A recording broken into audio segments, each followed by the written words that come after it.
Okay.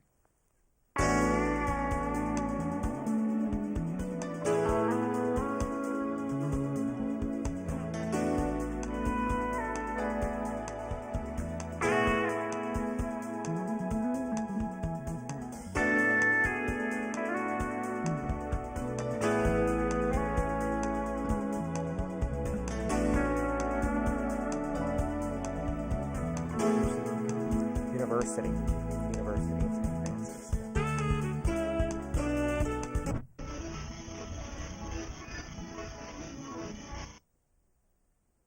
This time is for good. Okay.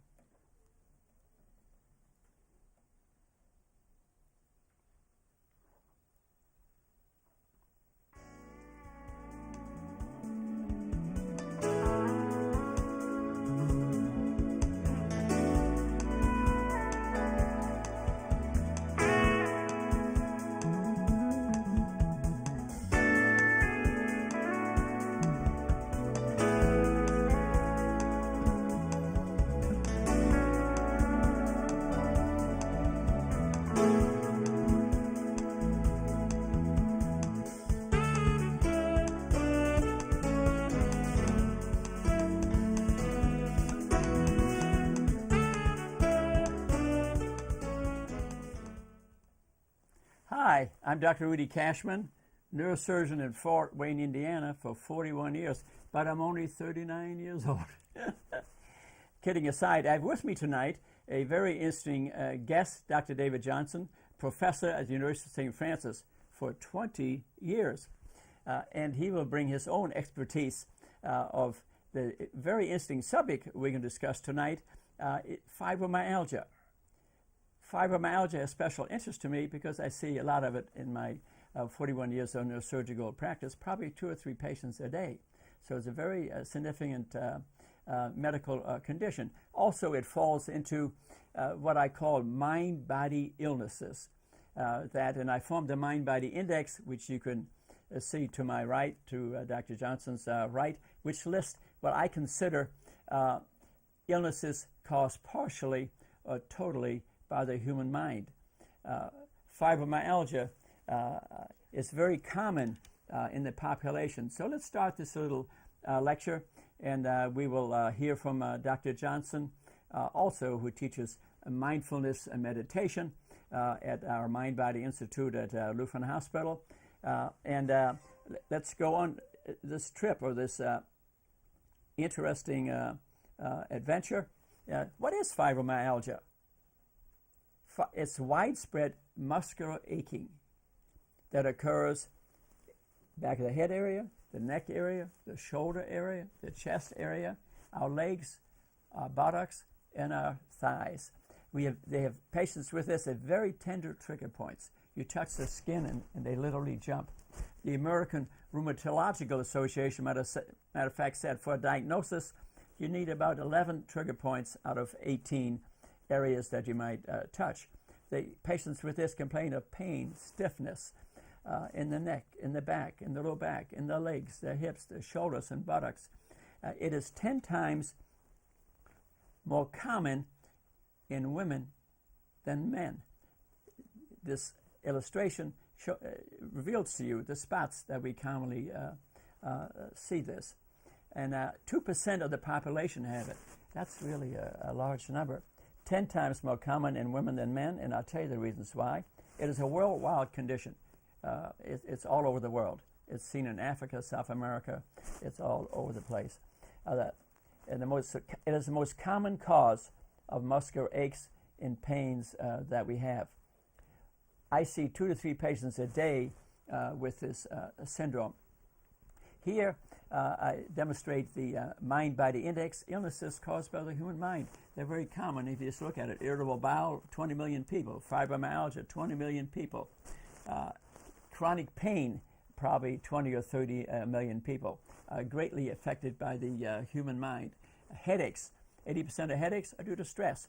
And I could go down this list. So it is part of a list of mind-body illnesses. I have some patients who not only have fibromyalgia, but they have every condition on this list. not uncommon. So it's very interesting. The good news is this isn't cancer. This isn't going to kill you. So this really is a curable condition, a treatable condition, and let's kind of go along this journey. What are the consequences of fibromyalgia? Reduced sense of health and well-being, constant concerns related to the cause of the symptoms, sense of loss of control in people's lives, a difficulty with activities of daily living, problems with interpersonal relationships with family, friends, and co-workers. There's a lot of disability with missed work days. Patients who have fibromyalgia, they miss a lot of work. And it occurs because the patients with this have a sense of hopelessness, anxiety, depression. A lot of the women that I see with this have 3 or 4 children. It's very common. A lot of responsibility. You can't predict what the kids are going to do. And then the big kid at home comes night and he wants dinner to be ready. And so there's another child, and a lot of stress. And so illness is a perception of being in ill health. What about a diagnosis? So there's some basic blood tests should be done. Some x-rays are done. Usually they are normal.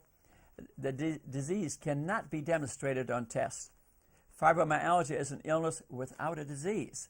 An illness is a perception. The patient perceives something terribly is wrong, but you can't really prove it with any test. So what is the problem? I'll tell you what the problem is. It's abnormal pain processing and increased sensitivity in the brain and the body. So it is related to changes in the neurocircuitry of the brain. Fibromyalgia patients, endorphins, your own morphine. Your endorphins are your own morphine. For example, you can produce endorphins by deep breathing techniques like Lamaze in pregnancy, delivering a baby. You want to reduce the pain, deep breathing techniques can do it. So their endorphins don't work as good. This is especially true for females or men. Their morphine, their own body's morphine, doesn't work as good as a man's. So stress is probably the cause of the condition, which is quite interesting. Psychological factors in fibromyalgia include change in mood, depression, hopelessness, suppressed anger. The unconscious mind is accumulating stress, and it can only take so much stress. It can only take so much. So the unconscious mind brings a lot of these stress to reality. How does it do it? Instead of shooting or hitting somebody, it comes out as mind-body illnesses. So when you look at my mind-body indexes of irritable bowel and headaches and atypical chest pain, abdominal symptoms, skin illnesses and rashes, many times is a physical presentation of stress. So fibromyalgia is a physical presentation of stress. So there's chemistry involved in the service of the psyche. How we think affects hormones, neuropeptides, neurotransmitters, chemistry. It's not imaginary disease. There's true chemistry involved, and this chemistry affects your whole body. And I will explain to you how this happens. So emotions have physiological chemical reactions. So unbearable emotions are repressed in the mind. Body illnesses are the result. The cause is probably a mixture of painful symptoms, anxiety, sleeplessness. People don't sleep well with fibromyalgia, and it's due to painful memories. Fibromyalgia is the result. Anger and rage are common in these patients in the background, not up front, in the background. It's hidden. That's why mind-body illnesses are common. Dr. Sarno says it's a drive to consciousness. The mind-body illnesses are a drive to consciousness. So it's a yearning for your unconscious mind for expression, to give you relief, to reduce your hopelessness, to become hopeful, to reduce your anxiety. So it's a conscious unification of thought and feeling. Painful memories result in abnormal physiological painful memories that are represented in your body. So many people out there have overloaded lives. We do. It's a very stressful today way of living.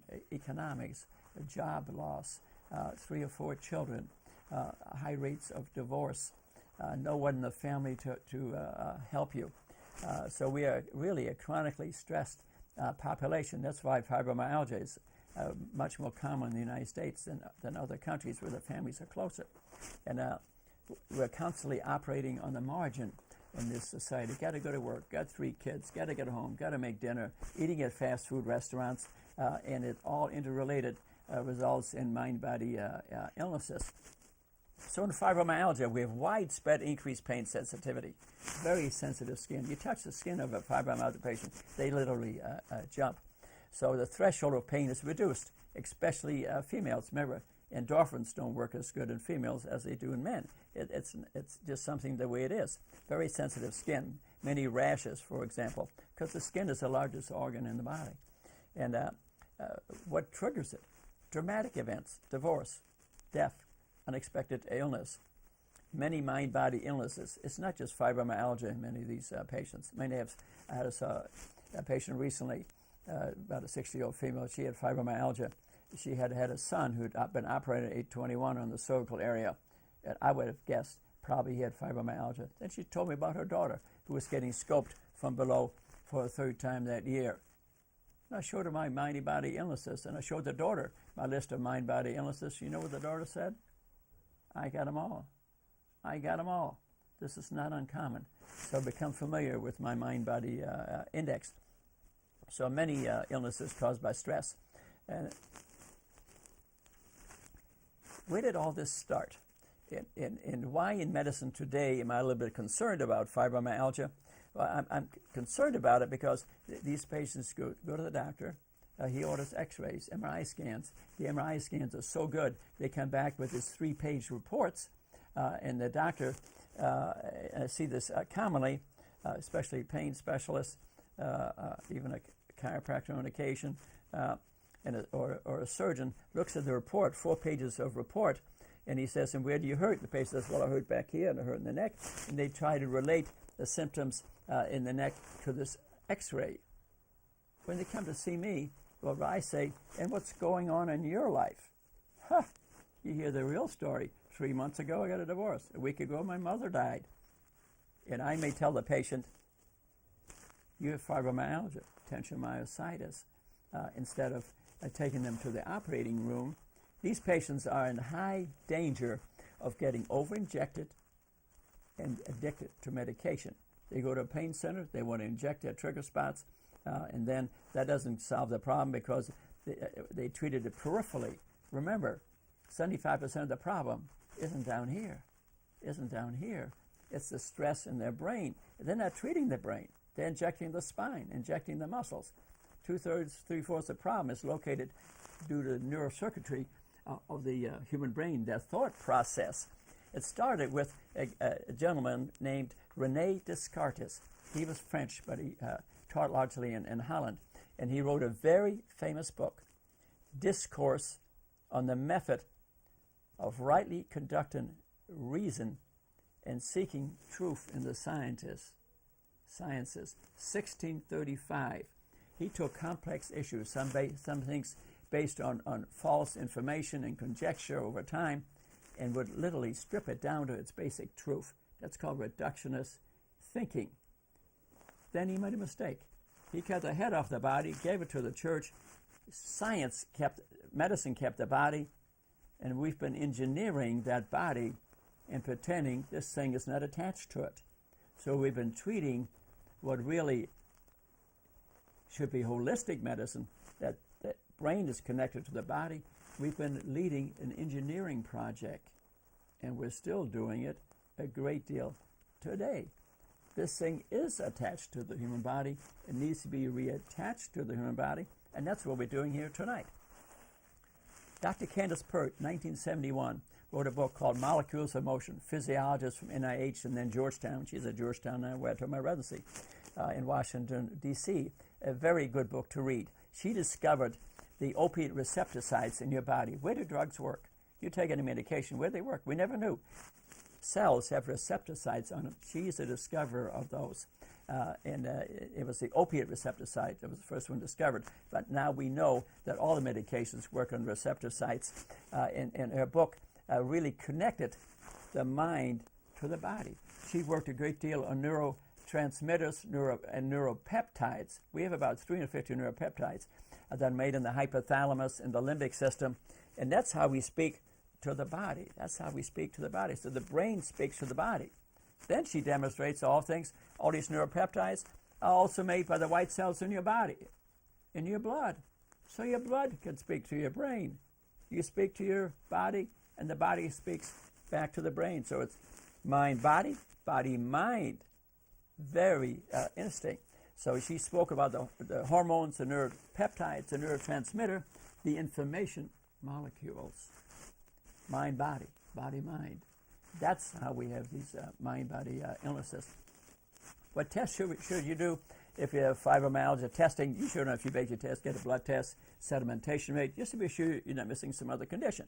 A rheumatoid factor to make sure you don't have rheumatoid arthritis, ANA to rule out, say, lupus, thyroid test to make sure you don't have hypothyroidism. So other things can cause similar symptoms, but fibromyalgia is a lot more common. Sometimes a bone scan. If they're a smoker, for example, you're concerned about metastatic cancer, get a bone scan if they're aching all over the body. And what's very important is a good medical history and a good physical exam. You have to touch the patient, touch those trigger points, and say to them, what's going on in your life? Is the open question. I teach medical students this all the time. Let me speak a minute here about chronic pain. This is very important in this condition. It concerns me a great deal, pain conditions. Acute pain is, for example, you break a leg, you have acute pain. You treat the condition, you have the cast on, and the pain condition is over. That is a self-limiting thing, and there's no use for long-term medications. And it gives you the warning. The acute pain tells you where the problem is. You get a ruptured bowel or a ruptured aneurysm in your brain. The pain tells you where the problem is. We solve it. The pain is generally gone. Chronic pain is a horse of another color. And it's 90% of the pain problems is chronic pain. That's pain more than 6 months. Occasionally 3 months, 4 months. But there's a lot of trouble with this diagnosis. I'll tell you why. Acute pain has usefulness. It tells you where the trouble is. You solve it, the trouble's over. Chronic pain gives you a false signal. It gives you a false signal. There's nothing really acutely life-threateningly wrong the majority of the time, but yet we treat it with very serious things. Injections, operations, narcotics, and there's the danger. Let's take chronic pain and break it apart a bit. You have neuropathic pain. That's where there's nerve damage. Amputate a leg, you get a damaged femoral nerve, and you're going to sciatic nerve, and you're going to have, and 2 months later, you can have a heck of a pain problem. Let's say trigeminal neuralgia, facial pain. That's a neuropathic pain, nerve damage. That's another 10%. So we're up to 20% of the pain problems. Then you have nociceptive pain. That's things like arthritis, osteoarthritis, tennis elbow. There's a pain receptor. It sends a message to the brain, but generally, narcotics aren't needed. A little massage, some anti-inflammatory medication, maybe short-term use of a narcotic. And then what about the other 50% of the pain problems? That's where I think the problem is. Patient says, I hurt, but you don't know why. But doctor, I have a problem. My diagnosis is pain. Let me tell you, pain is not a diagnosis. It's a perception.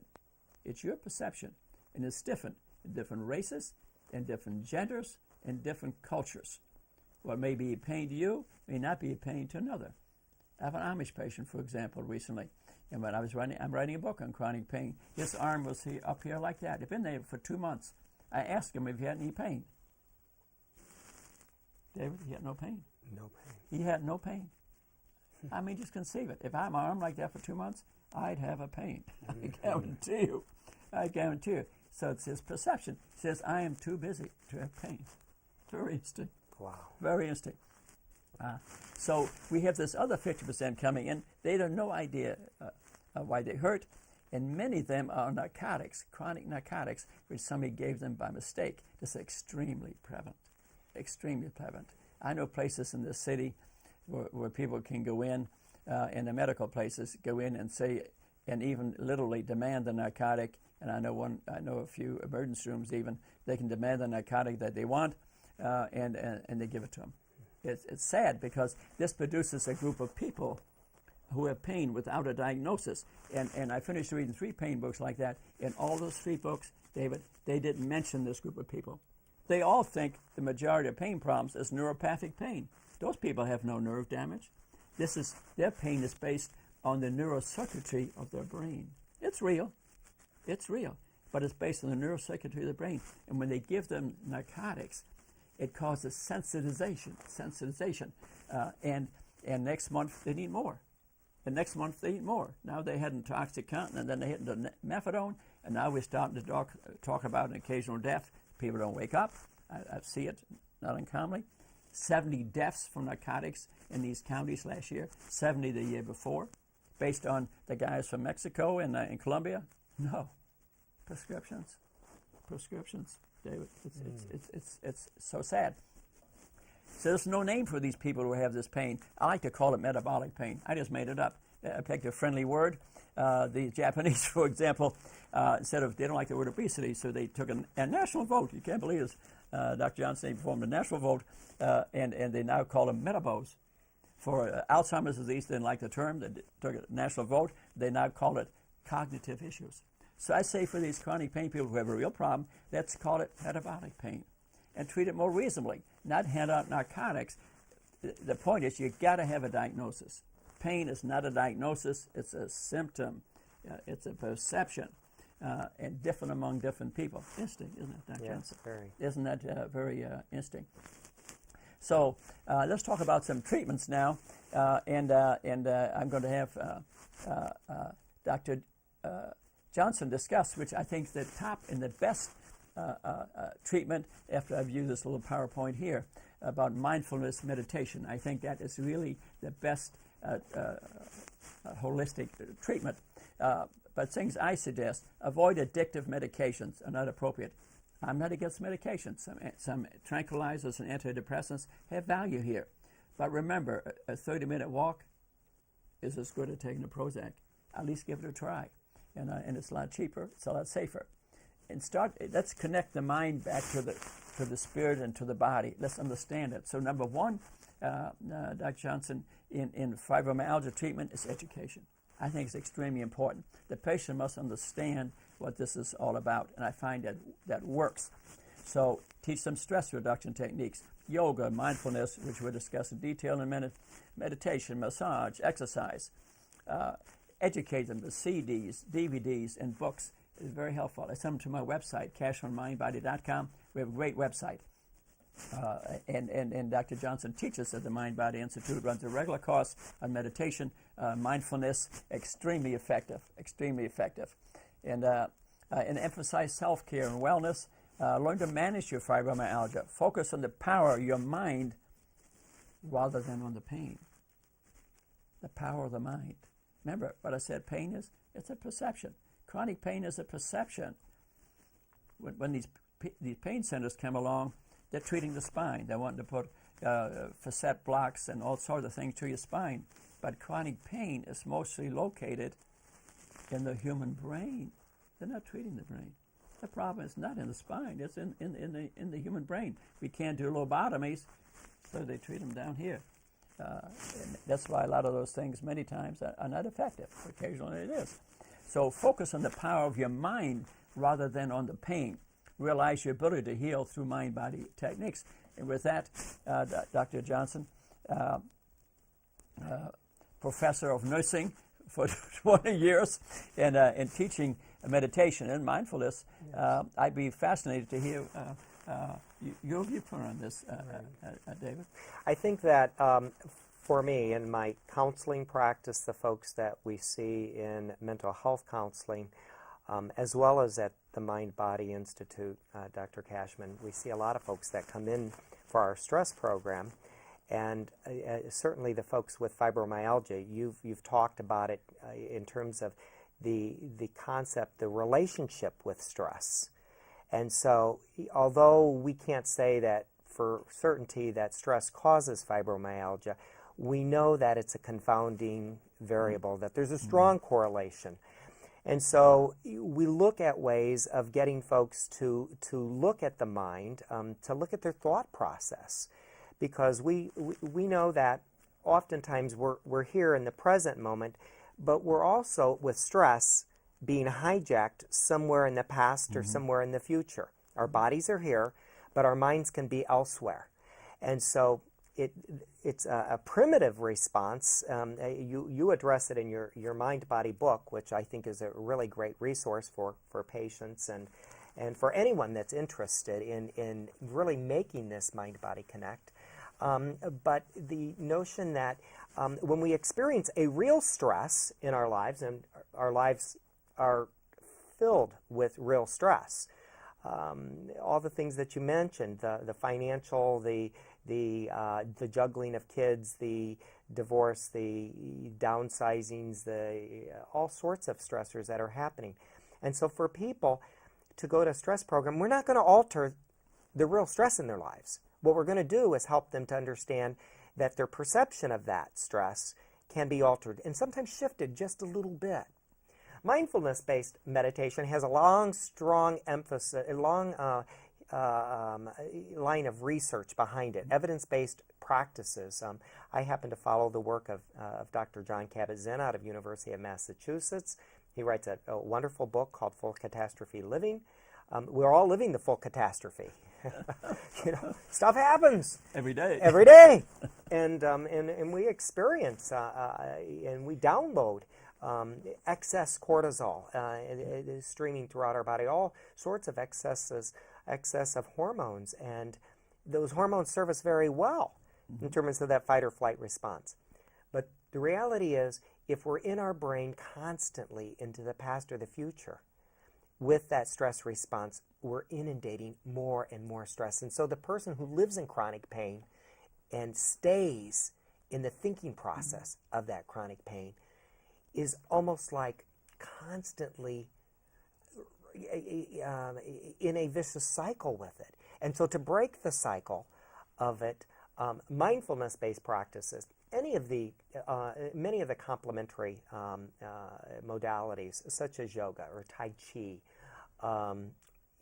walking can be mindful. Eating, we teach mindfulness-based eating. But when it comes to meditation, getting folks to recognize, first of all, that they live in their head, and that often they're not, their body's here, but their mind is somewhere else. And so with meditation, we start with the breath. We encourage them to inhale slowly and deeply through their nose and exhale through pursed lips. Why? So we're on automatic with our breathing. Why would we focus on the breathing? So that they could come back to their body. So if they're being hijacked somewhere else, come back to the body through the breath. The breath is the first place. Every religious tradition, by the way, talks about the breath of life. Whether we come out of Islam or Judaism or Christianity, the breath of life, the spirit of life. And so we help people to start connecting the mind and the body through the breath.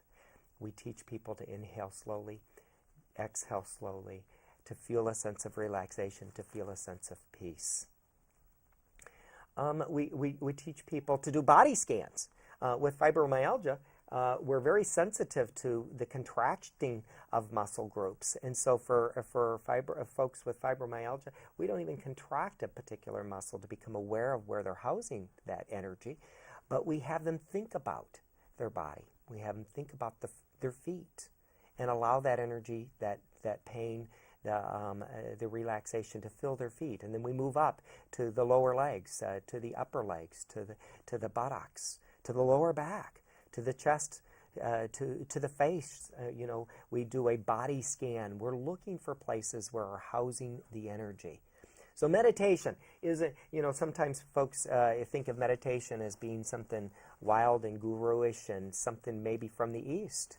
But really, meditation is connecting mind and body, and we can do it through a relaxation response. But at the Institute, we teach all different kinds of mindfulness-based practices, including yoga, Tai Chi, those kind of things.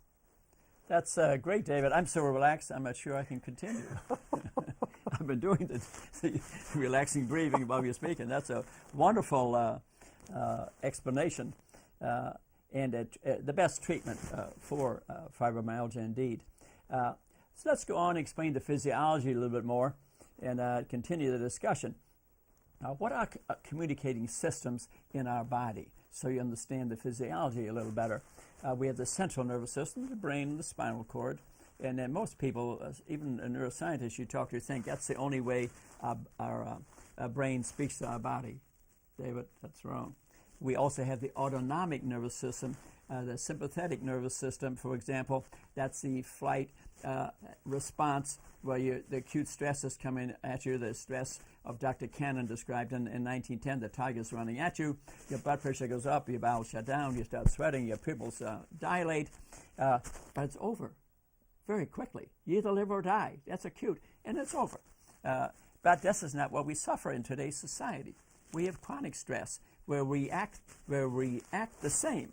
Our blood pressure goes up, and our bowels shut down, and we start overeating. And the darn trouble is, we don't have to run. We don't have to run, and so the stress accumulates in our body. Also, the food that we eat, because of the stress we see chronically, causes weight gain. If you're looking at someone with a large abdomen, the majority of the time today, they're stressed out people because the overeating is a stress reaction, and they're not having to escape that tiger. So chronic stress is very. So we have the autonomic nervous system and the parasympathetic, which is the relaxer. You can get the relaxer to work by deep breathing techniques, which Dr. Johnson, which is teaching you the parasympathetic reaction, where our bowels start working again, our skin doesn't sweat, and our pupils become small, and our blood pressure drops, and our heart rate drops, and we're comfortable and we're relaxed, and then we appreciate a lot less pain. That's like Lamaze. I had a chiropractor's wife recently who attended a lot of my lectures on mind-body illnesses, had a baby, and I was walking through the hospital, and I saw a husband who went upstairs, and I said, Alexander, what type of anesthetic did you use? I said, Dr. Cashman, I'm surprised. I attend all your lectures. I just used meditation, and I had no pain. It's a true story. Dr. Ireland's wife down the street, and isn't that a wonderful story? And I don't suggest that for everyone, but I'm just saying we can't control our pain. She controlled her pain with her mind. Yes. And it's well known. So Dr. Pert, wrote a great deal about this. And so the attitudes and actions, beliefs, exercise, diet, and sleep, meditation can have great effect on our body. So medication is helpful. We mentioned that before, but I say don't take a narcotic for fibromyalgia unless it's extremely short-term because of sensitization. Talk to any psychiatrist in town. They will tell you. Dr. Snyder, Lutheran Hospital, my God, is he against narcotics for this condition because he's seeing 5 to 8 consults a day on people addicted to narcotics that have ended the hospital due to someone overprescribing it. He's a friend of mine.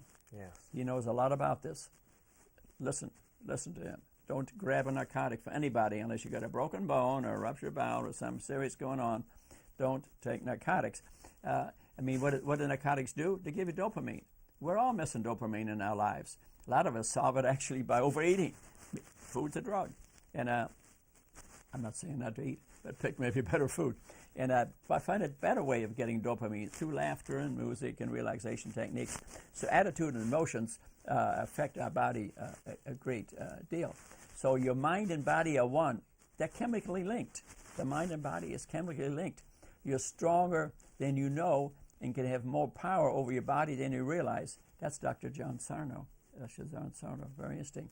So healing comes from within ourselves. Treatment comes from someone else.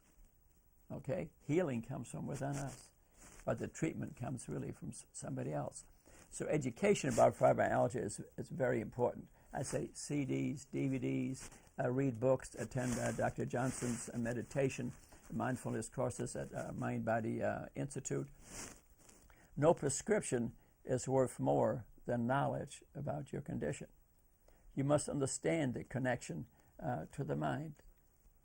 Very important. Let me tell you about this in case. I saw in Denver, Ohio recently. Patient maybe 35 years old, and she was going to have an operation on her neck for neck pain, shoulder pain, and headaches. Remember, those are also fibromyalgia patients. They done an MRI, and the MRI showed some degenerative disc disease consistent with age 35, not a disease process. She had read the report. She was obsessed about it. She went to a surgeon who probably never heard of fibromyalgia or doesn't want to hear about it, either one of the two, and he's going to fuse her neck. Her family sent to me for second opinion. all of a sudden, she goes to me and she says, "My kids did this to me." And you know what I saw, Dr. Johnson? The skin worn off every knuckle.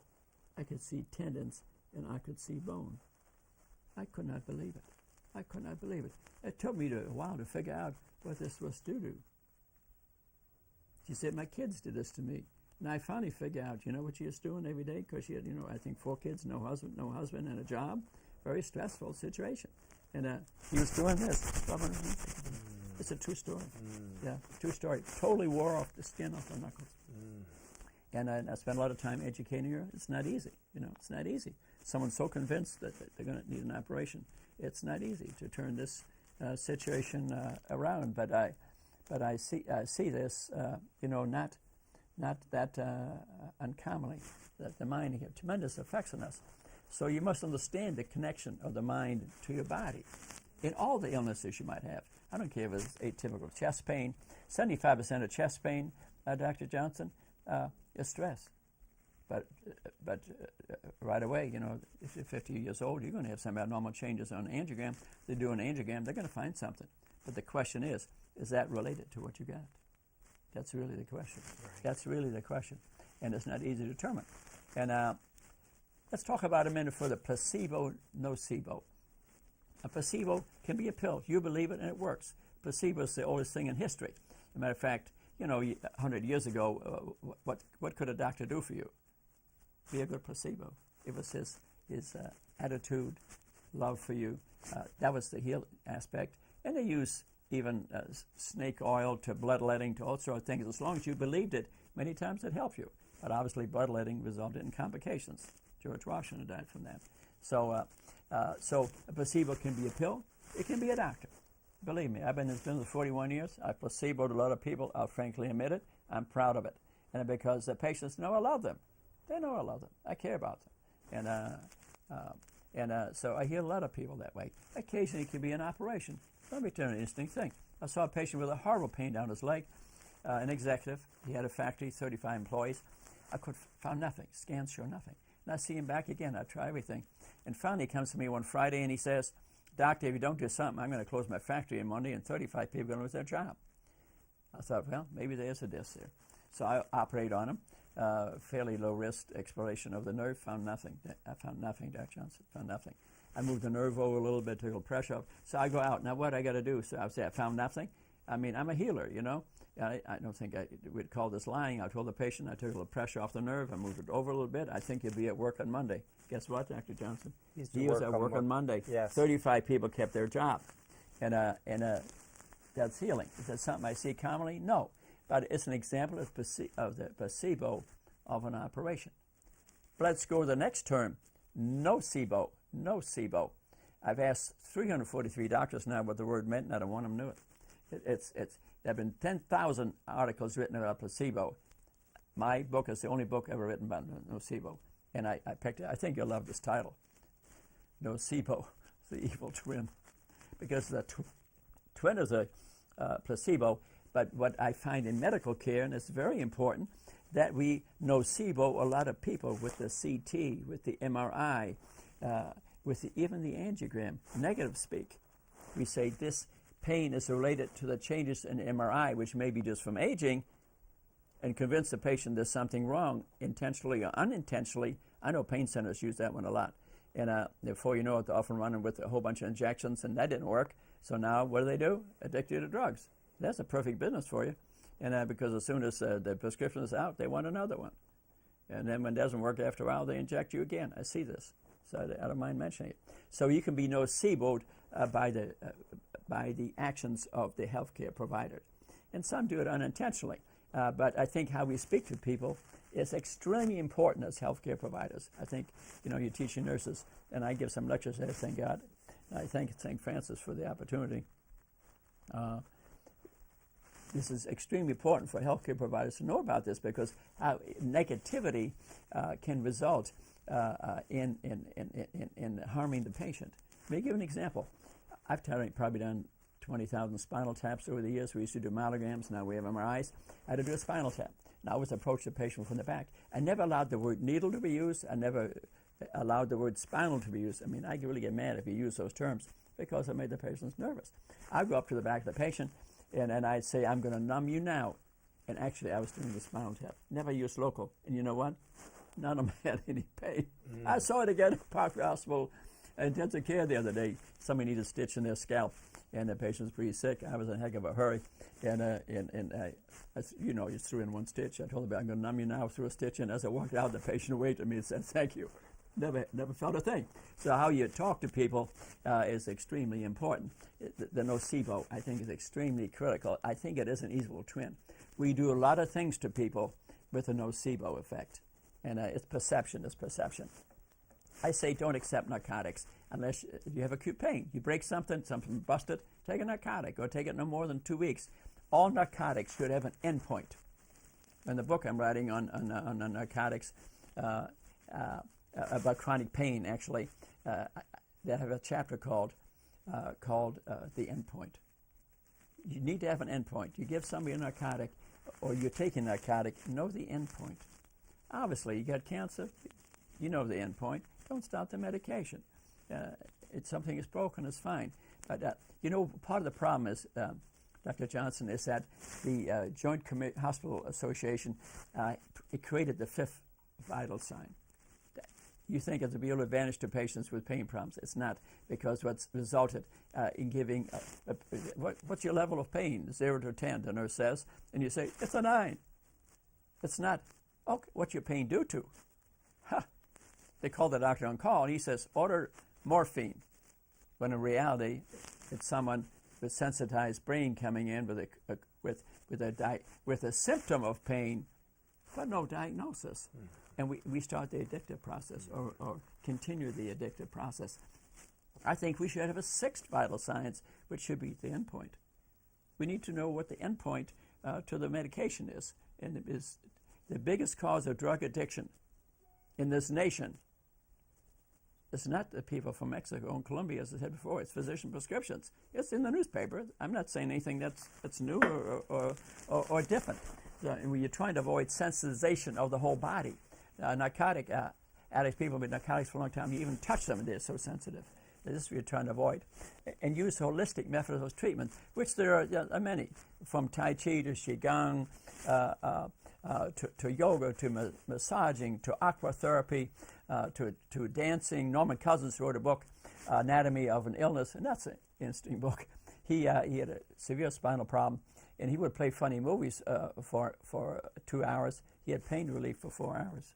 Yeah, very interesting. He wrote books about it, and so doing music, watching funny movies can relieve pain. Remember, pain is largely a perception, different among different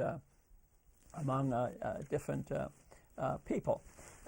Differential diagnosis for fibromyalgia: osteoarthritis, rheumatoid arthritis, hypothyroidism. You can check that with a thyroid test. Occasionally lupus. Lupus, I think, is overdiagnosed a bit. A lot of people have abnormal lupus tests, and you have to be careful telling people that. Ankylosing spondylitis, that's rheumatoid arthritis involving the whole spine. That's kind of rare. Polymyalgia rheumatica seen in the elderly. A sedimentation rate in the blood will rule that out. Sed rate's 90. That's what you got. You treat it with steroids. Myopathy, occasionally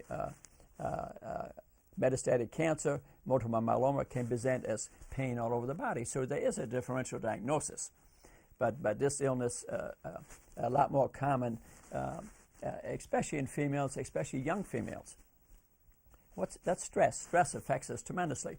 Chronic stress is the inability, this is, I think, the best definition, the inability to cope with real or imaginary threats to our emotional, social, physical, and spiritual well-being, I think, is the best definition. What do you think, Dr. Johnson? I like that definition. Isn't that definition? That's a great definition. Yeah.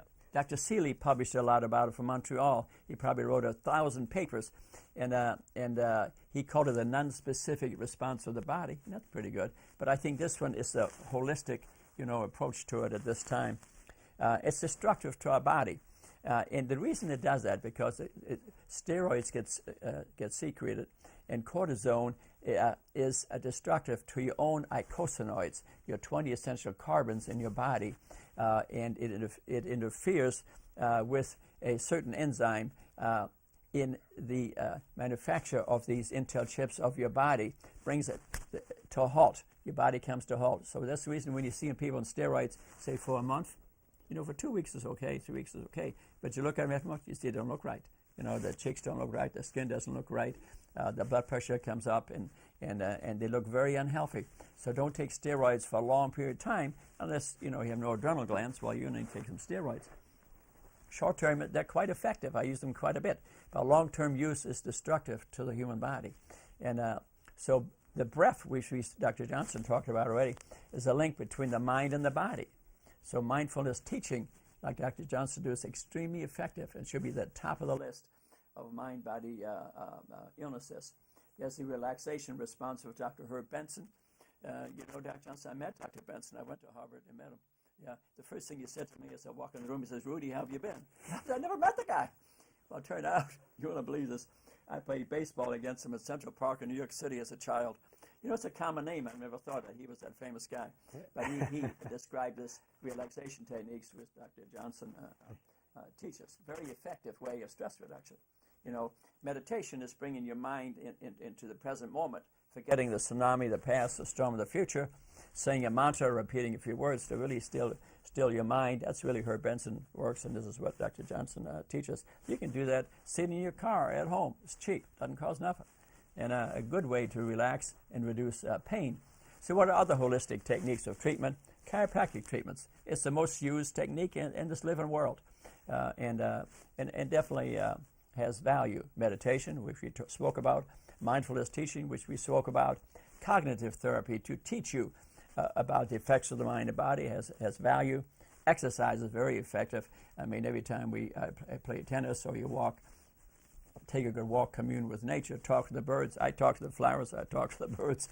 Very relaxing, very effective, and a good technique for stress reduction. And to eat a proper diet. So eat a high nutrient-dense diet. We teach it actually at our Mind Body Institute, high nutrient-dense way of eating. We don't recommend a diet. We recommend a way of eating. I eat piles of food, but it's all nutrient-dense. You see it's got color to it. I ate lunch today, I had a pile of food.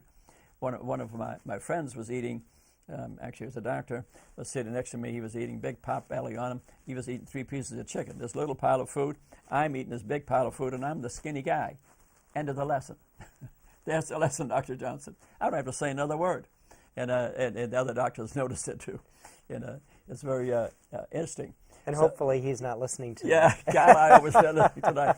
And yoga, Tai Chi, Qigong, very effective methods, as Dr. Johnson already mentioned, of quieting the mind. It's meditation and speaking to a mind, and relaxation and stretching and muscle strengthening. Music and art are very effective. After a hard day of work, for example, I get in my car. This is a funny story. I have my downloaded in my car my music that I like, and I had a very stressful day. And I'm driving down the street, and a friend of mine is behind me, and within a minute, I was waving my arm, and he calls me on the phone. He knows my phone number because he's right behind me, and we're going to play tennis. I said, "What are you doing, Doc?" And I said, "I'm conducting the orchestra." I'm so involved with the music, I visualize the instruments, and I'm really conducting to it. In my mind, like that changed. Mm-hmm. I'm really relaxed. I didn't need to stop at McDonald's, eat French fries to do it. You know what I mean? Right. I did it through music, which was a habit of mine years ago. And aqua therapy is very good. Hot tubs. If you want to relax, you get in a hot tub. I mean, that's very effective. Massage therapy, all types. Reflexology, where they massage your feet, can be extremely relaxing and pain relieving. Very effective. Many different types of massage therapy. And we talked about laughter, in Norman Cousins and this great book. The power of touch, the power of massage. I think touching a person, extremely important. There's zillions ways of getting the Swedish massage, a Russian massage, localized therapy. I use it especially in the elderly sometimes, where I don't want to give any risky medication. Send them for a good massage. I teach them self-massage. I have a 75-year-old patient the other day. I told her self-massage for a tendonitis. And she came back with her daughter, big smiles on her face, and they thought, boy, that's a different kind of a doctor. They loved it. They loved it, instead of handing them some dangerous drug, And so sometimes you can afford to get a wellness coach. I like to be called a wellness coach. I'm a neurosurgeon by profession, but I'm a wellness coach by love. It's true. I love doing this. And if you haven't picked up on that already. So remember the power of the placebo, the power of perception and positive thinking. In many things, don't need injections or surgery. I don't recommend injections or surgery for fibromyalgia. And don't get mistakenly operated on by letting a provider give you the nocebo effect.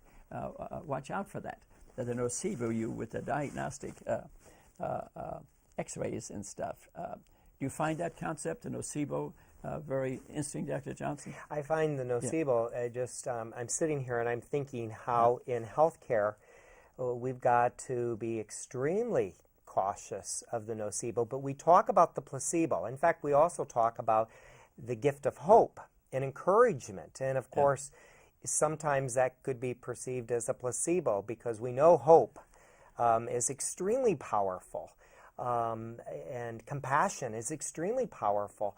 And so the evil twin, obviously, I think needs to be taught a little bit more as well in our medical schools and our nursing schools, because in essence, do we set people up for lifelong chronic kinds of illnesses because we tell them and we dramatize the notion of the life of pain versus leading them to some alternative or complementary healing practices that can indeed help them live a more full, a more healthy, a more pain-free existence.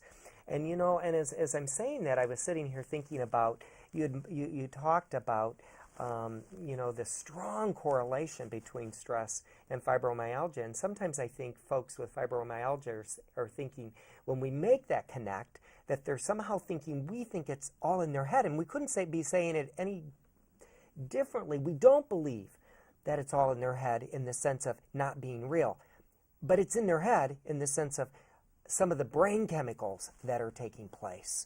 And so the complementary practices like Tai Chi, I was looking at an article from the New England Journal of Medicine that just came out in August that said that, you know, that a study at Tufts University said a clinical trial with folks in fibromyalgia showed dramatic impact when utilizing Tai Chi, a complementary practice, a mindful-based practice for increasing movement. And so it's not that we believe that it's all in the person's mind. We believe these illnesses are real, but the mind has the capacity to heal as well. And so when you make that connect between nocebo, placebo, we're talking about the brain. We're talking about belief systems, right? Yeah. I couldn't agree with you more. You said it beautifully. And we didn't talk about this beforehand, David, so I understand you fully agree with what I'm saying. And you said it so beautifully. How important it is, really, to teach the nocebo, for example, to the nursing students and to the medical students, to be careful about how we speak to people and to connect the mind onto the body. And to say to the patient, and what's going on in your life, instead of starting with the nocebo of the x-rays and the connection, and let's inject, let's go to the operating room. And I have a good example. Actually, today I had a patient come in yesterday with headaches who had a history of some problems with medications in the past. And I called in one of the other doctors to see him right away, and he suggested to do an injection, I must say. That was disappointing to me, especially since he knew where I'm coming from. Right away, they want to inject the patient instead of talking to the patient, educating the patient, which is a long process. It's not easily done, you know. It's not easily done. And so I'm for giving some antidepressant medications can cause pain relief. Relaxers and tranquilizers can be helpful as well as being potentially addictive, though. So you have to be careful how much you give, how long you take them. They should have an end point. We got to have an end point. I had a patient come in the other day, Dr. Johnson, you wouldn't believe this. I was talking to a family doctor about this problem with the pain medications, and I went to the emergency room, and there was a family doctor sitting there, and I was sitting behind him. I don't think he knew I was there. And he was ordering 50 milligrams of morphine for a patient, kind of an unusual dose, and it was not acute pain. Then he frankly admitted to me, the patient had said to him after he gave it, the patient said, "I'm a legal addict, you know. I'm a legal addict, you know." Can you imagine that? Because we give them narcotics, although he shouldn't have had it. He's a legal addict. He really is. Can't arrest that guy. And can't arrest that guy. And And there are a lot of legal addicts out there today, and I mean tell you across the country. And that's the reason chronic pain is of interest to me.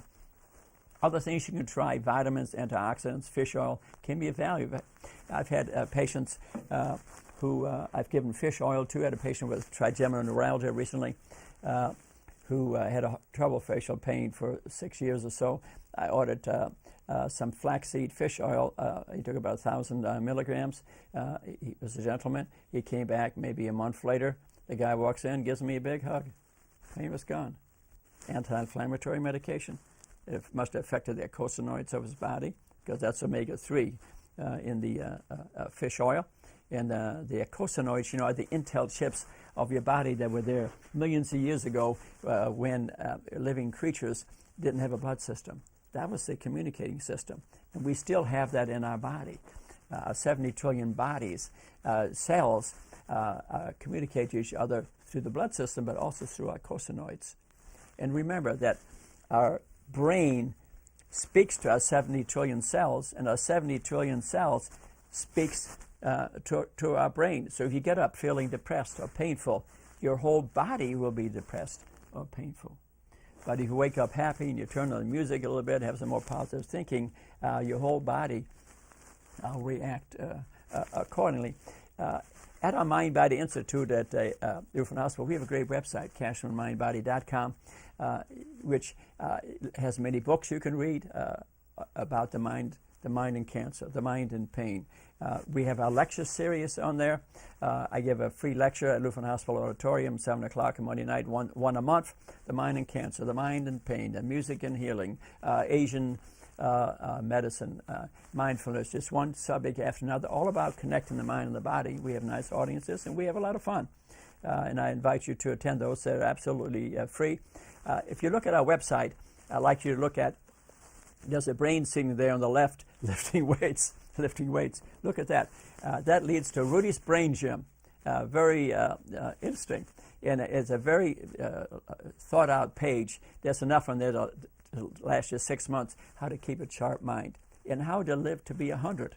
I want you to live to be 100, but I want you to have a sharp mind. And I have outlined there the Longevity Mind Body Index, 21 things, starting with the diet and going from exercise to stress reduction to a purpose in life, going right down the list, things you can do to keep a sharp mind, to avoid dementia, Dementia can be avoided, not in every case, but at a pretty darn good rate by what you eat and these other 21 things that I list. And they're great websites. Pogo, where you can play any kind of game you want to for free. Every day. Music to play, paintings to look at, everything to stimulate your mind. And if you use this website, say 30 minutes a day, for example, you could really keep your intelligence a lot longer in life. So we don't need to submit to the process. Our brain ages a lot less than we think. We just got to use it. To having a purpose in life and doing something.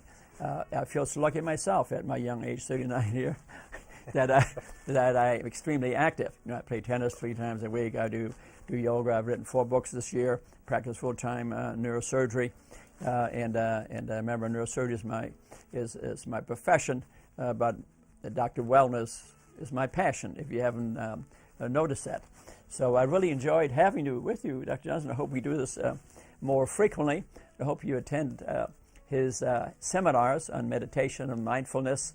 Dr. Johnson has experienced 20 years in the nursing profession and frankly loves doing his work, working at a wonderful university. I don't know whether you know it or not, Dr. Johnson. I gave a little money to St. Francis the other day, and in the future we're going to teach mindfulness and have some yoga in the ballroom of the Bass Mansion. There you go. And if that isn't a great vision, and you want to have a great place to do some meditation and yoga activity. Thank you very much for listening to our lecture. I hope you attend some of our seminars, and namaste. Thank you very much for listening. Dr. Cashman, can you leave that slide up for the credits? They want you to leave that up. They're going to run the credits over that, so don't change it. Okay. It's running right. You can see it over here. Mike's